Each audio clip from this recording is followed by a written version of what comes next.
അമ്മേ നാരായണ, ദേവി നാരായണ, ലക്ഷ്മി നാരായണ, ഭദ്രേ നാരായണ. ചെറുപ്പകാലം മുതൽ കേൾക്കുന്ന ഈ നാമങ്ങൾ ഒരു ക്ഷേത്രത്തിൽ വന്ന് പറയാൻ പറ്റണമെങ്കിൽ അതിവിടെ തന്നെ എത്തും. രാവിലെ അമ്മ സരസ്വതിയായും ഉച്ചയ്ക്ക് ലക്ഷ്മി ദേവിയായും വൈകുന്നേരം ദുർഗാദേവിയുമായി നിലകൊള്ളുന്ന കേരളത്തിലെ അത്യപൂർവമായൊരു ക്ഷേത്രം. ഞാനിപ്പോൾ ഉള്ളത് ലോകപ്രശസ്തമായ ചോറ്റാനിക്കര ദേവി ക്ഷേത്രത്തിലാണ്. പ്രത്യേകിച്ച് ഒരു സ്ഥലം പറഞ്ഞ് പരിചയപ്പെടുത്തേണ്ട ആവശ്യമില്ല. ലോകത്ത് എവിടെ ചെന്നാലും ദേവിയെ പറ്റിയിട്ടുള്ള ശാസ്ത്രങ്ങളും കഥകളും നിങ്ങൾക്ക് കേൾക്കാൻ കഴിയും. വിളിച്ചാൽ വിളി കേൾക്കുന്ന അമ്മയല്ല ചോറ്റാനിക്കര അമ്മ. വിളിച്ചാൽ വിളിക്ക് ഉത്തരം നൽകി അനുഗ്രഹിക്കുന്ന അമ്മ എന്നാണ് ചോറ്റാനിക്കര അമ്മയുടെ വിശേഷം. വളരെ കൗതുകം തോന്നുന്നൊരു കാഴ്ച നിങ്ങൾക്ക് ഇവിടെ വന്നാൽ കാണാൻ കഴിയും.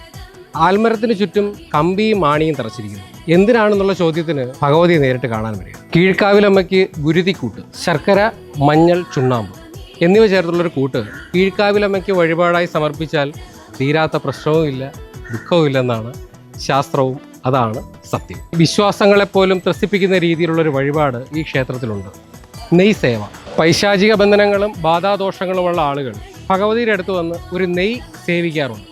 നെയ് സേവിച്ച ശേഷം ഭഗവാന്റെ അടുത്ത്, അതായത് മഹാദേവന്റെ അടുത്ത് ചെന്ന് കഴിഞ്ഞാൽ മഹാദേവൻ ആ ബാധയും പൈശാചിക ശല്യങ്ങളും ഇളക്കിക്കളയുന്നുവെന്നും വൈകുന്നേരം നടക്കുന്ന ഗുരുതി പൂജയിൽ ആ പൈശാചിക ദോഷങ്ങൾക്ക് ഭഗവതി, അതായത് കീഴ്ക്കാവിലമ്മ തീർപ്പ് കൽപ്പിക്കുകയും ചെയ്യുന്നുവെന്നാണ് ഇവിടെയുള്ള വിശ്വാസം. ശാസ്ത്രത്തിന് മേൽ വിശ്വാസങ്ങൾക്കുള്ളൊരു പ്രാധാന്യം. ചോറ്റാനിക്കര ക്ഷേത്രത്തില് കുംഭമാസത്തിലെ മകം കഴിഞ്ഞു വരുന്ന പൂരത്തിന് പുരുഷന്മാർ വന്ന് തൊഴണം എന്ന് പറയുന്നതിന് പിന്നിലൊരു ശാസ്ത്രമാണ്.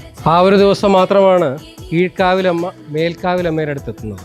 മേൽക്കാവിലമ്മ വന്ന് കൂട്ടിക്കൊണ്ടുപോയി പൂരപ്പറമ്പിൽ നിൽക്കുമ്പോഴാണ് ഈ ഒരു ചടങ്ങ് പൂർത്തിയാകുന്നത്. ശാസ്ത്രത്തിനും വിശ്വാസത്തിനും അപ്പുറം ഒരുപാട് അത്ഭുതങ്ങൾ നടക്കുന്ന ഒരു ക്ഷേത്രമാണ് ചോറ്റാനിക്കര ദേവി ക്ഷേത്രം. വിശ്വാസത്തെക്കാൾ കൂടുതൽ അനുഭവസ്ഥർ കൂടുതലുള്ള ചോറ്റാനിക്കര അമ്മയ്ക്ക് ഒരുപാട് കാര്യങ്ങൾ ജനങ്ങളിലേക്ക് എത്തിക്കാനുണ്ട്.